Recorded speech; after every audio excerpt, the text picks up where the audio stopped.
Bonsoir à tous et à toutes. J'espère que vous allez bien et en bonne santé. Aujourd'hui, je vous propose une nouvelle leçon d'expression orale intitulée SOS Planète en danger, dans laquelle on va découvrir ensemble comment persuader quelqu'un et faire agir pour protéger notre planète. Pour cette leçon, j'ai fixé comme objectif l'observation des posters pour s'exprimer, écouter et comprendre un dialogue, persuader et faire agir. On passe maintenant à la première phase, observation et découverte. Prenez le manuel avec moi, la page 133, et essayez s'il vous plaît d'observer le poster que vous avez. Je vais vous laisser un peu de temps pour réfléchir. Après, je vais commencer à vous poser des questions.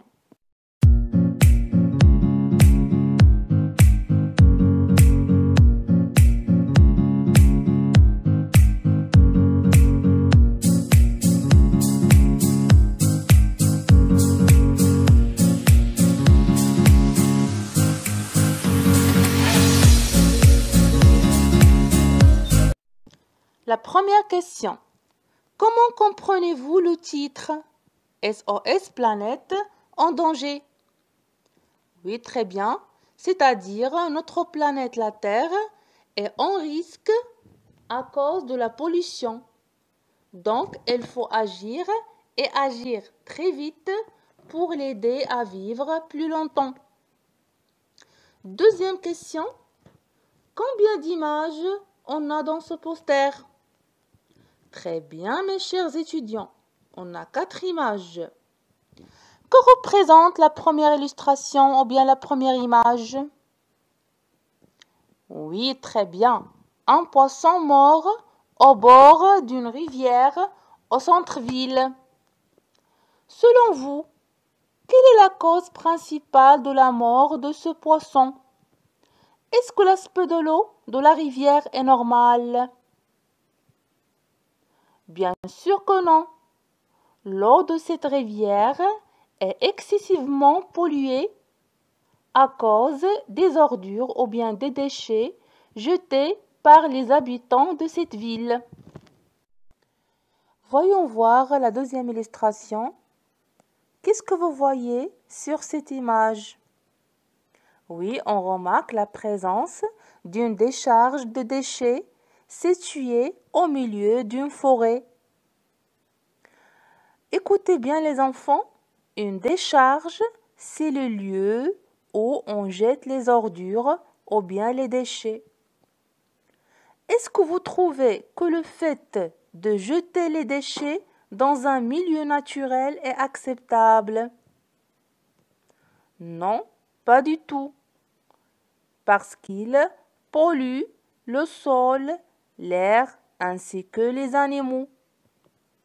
Donc les enfants, il ne faut pas jeter les ordures ou bien les déchets dans un milieu naturel. Et maintenant, allons-y, découvrons ensemble la troisième illustration. Que représente-t-elle? Regardez bien l'image. Oui, elle représente une usine qui dégage des rejets atmosphériques dans l'air à travers les cheminées.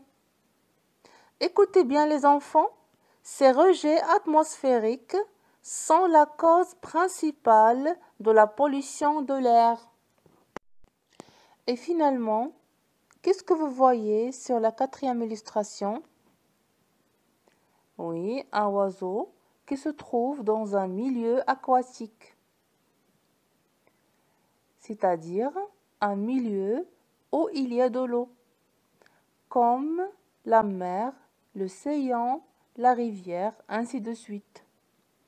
Regardez bien comment elle est ce milieu. Oui, elle est polluée à cause des rejets directs de pétrole dans la nature.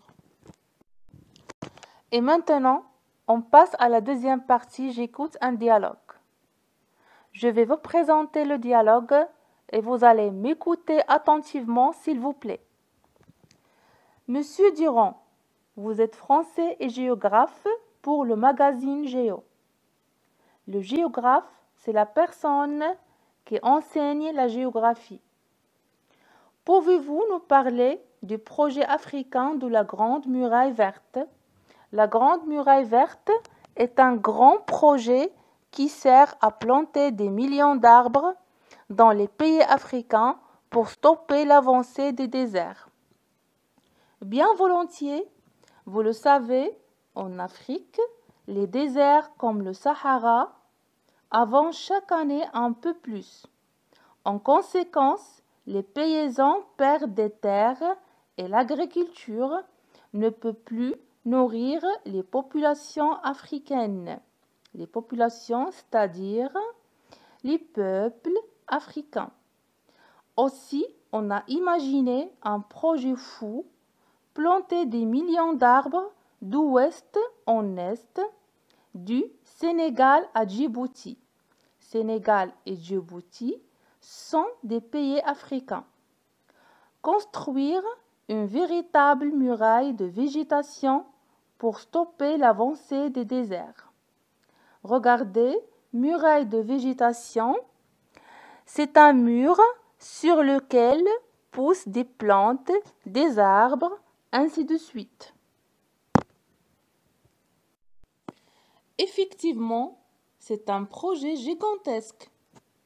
Quelles seront les dimensions de cette muraille végétale? 7000 km de long sur 15 km de large. Mais cette muraille va traverser 11 pays africains. Tout le monde est d'accord? Non, pas encore. Mais il faut convaincre tous ces pays d'agir et d'agir vite. Convaincre, c'est-à-dire persuader, agir, c'est-à-dire se mobiliser. Comment? C'est très simple. Les arbres vont amener la pluie. La pluie va faire pousser les récoltes et les récoltes vont nourrir les populations. Les récoltes, c'est-à-dire l'action qui permet à l'homme de recueillir les produits de la terre comme les fruits, les légumes, ainsi de suite. Nourrir, c'est-à-dire alimenter. Donc à la fin, les enfants, écoutez bien qu'est-ce que vous devez faire comme devoir. Vous devez apprendre le dialogue par cœur et essayez s'il vous plaît de jouer le dialogue avec vos parents. Mes chers étudiants, merci infiniment pour votre attention. Je vous tape un autre rendez-vous pour une nouvelle activité. Au revoir et à très bientôt.